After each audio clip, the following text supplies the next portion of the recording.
Hello बच्चों, हमारा प्रश्न है निम्नलिखित में कौन से कथन सत्य हैं। यहाँ पर प्रश्न को सुधार कर लो। ये NH3 होगा। NH3 में नाइट्रोजन की ऑक्सीकरण अवस्था -3 है। यहाँ पे छूट गया है माइनस, ठीक है। क्रोमियम की इलेक्ट्रॉनिक विन्यास CD5 4s1 है।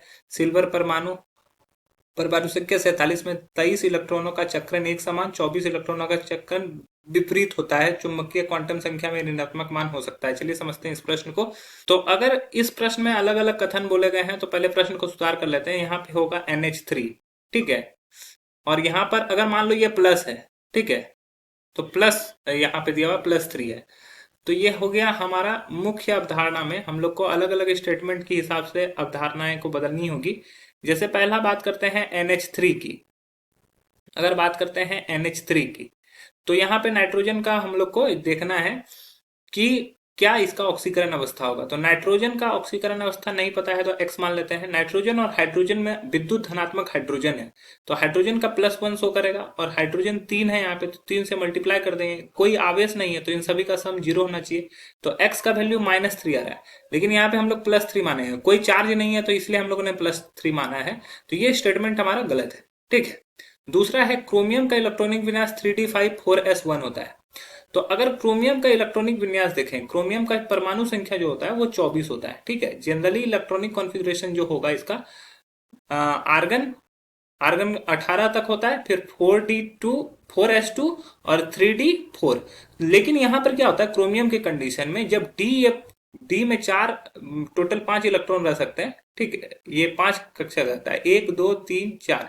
ये 4 हाफ फिल्ड रहते हैं और पांचवा जब खाली रहता है तो ये बहुत ज्यादा अस्थायी होता है। तो ये क्या करता है, एक इलेक्ट्रॉन इससे खींच लेता है और ये अपने में 5 कर लेता है। तो ये इसका इलेक्ट्रॉनिक कॉन्फ़िगरेशन बदल के हो जाता है 3d5 4s1।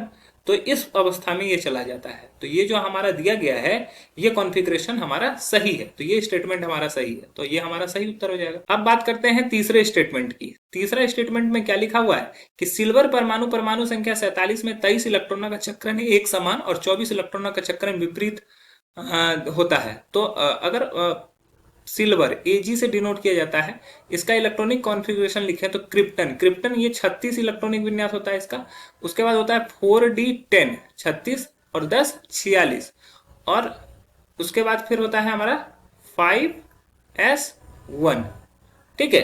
तो इस तरह से इसका इलेक्ट्रॉनिक कॉन्फ़िगरेशन होता है। अब देखो यहाँ पे क्या होता है कि 36, अगर क्रिप्टन की बात करें 36 इलेक्ट्रॉन, तो 36 इलेक्ट्रॉन को अच्छे से लिख लेते हैं 1s2 2s2 2p6 3s2 3p6 3d10 4s2, ठीक है। अगर यहां तक देखें कितना इलेक्ट्रॉन हो जा रहा है, तो 2 4 6 4 10 10 2 12 6 18 10 28 2 30 और 30 6 36, ये यहां तक आएगा, ठीक है। उसके बाद हमारा क्या होता है 4d10 आता है और फिर 5s1 आता है। तो अब देखो यहाँ पे s ऑर्बिटल में जो इलेक्ट्रॉन होगा वो इस तरह एक पैरेलल स्पिन में, एक एंटी पैरेलल स्पिन में, एक समान चक्रण में, एक विपरीत चक्रण में रहेगा। उस तरह से ये यहाँ तक 46 तक वही करेगा। डी में 5 ऐसा रहेगा, 5 पेयर, पी में 3 पेयर, एस में 1 पेयर, इस तरह से यहाँ 46। और 47वां जो होगा, मतलब कि 23 यहाँ पे जो होगा, 46 है तो 23 जो होगा वो क्या होगा, समान चक्रण रखेगा, ठीक है, समान चक्रण रखेगा। और 23 विपरीत चक्रण रखेगा, ठीक, विपरीत चक्रण रखेगा।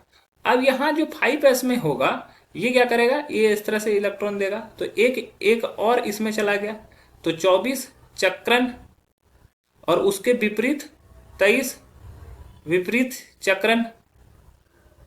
या फिर ये भी बोल सकता है कोई लोग 23 चक्रण 24 विपरीत चक्रण, मतलब कि इसके विपरीत होगा, इसके विपरीत होगा, ठीक है। तो बोल रहा है सिल्वर परमाणु में 23 इलेक्ट्रॉन का चक्रण एक समान होता है, ठीक है, और 24 इलेक्ट्रॉन का चक्रण विपरीतीय होता है। मतलब कि जैसा दिया हुआ है एक पैरेलल होगा तो दूसरा एंटी पैरेलल होगा। तो ये भी स्टेटमेंट हमारा कुल मिला के सही है। अब आखिरी चुंबकीय क्वांटम संख्या में ऋणात्मक मान हो सकता है, ठीक है, आखिरी ऑप्शन दिया हुआ है। तो ये ऑप्शन भी हमारा करेक्ट है, ऑप्शन डी भी हमारा करेक्ट है। कैसे करेक्ट है, मान लो कि n का वैल्यू 3 है। अगर n का वैल्यू 3 होता है, सपोज कर लो n का वैल्यू 3 होता है, मतलब कि 3D के बारे में बात किया हुआ है, तो n का वैल्यू अगर 3 है तो l का मान क्या होता है, n-1 होता है, तो मतलब कि 3-1 हो जाएगा, तो l का वैल्यू 3 हो जाएगा। अब चुंबकीय क्वांटम नंबर को किससे दिखाया जाता है? m से। m बराबर होता है -L2 प्लस l।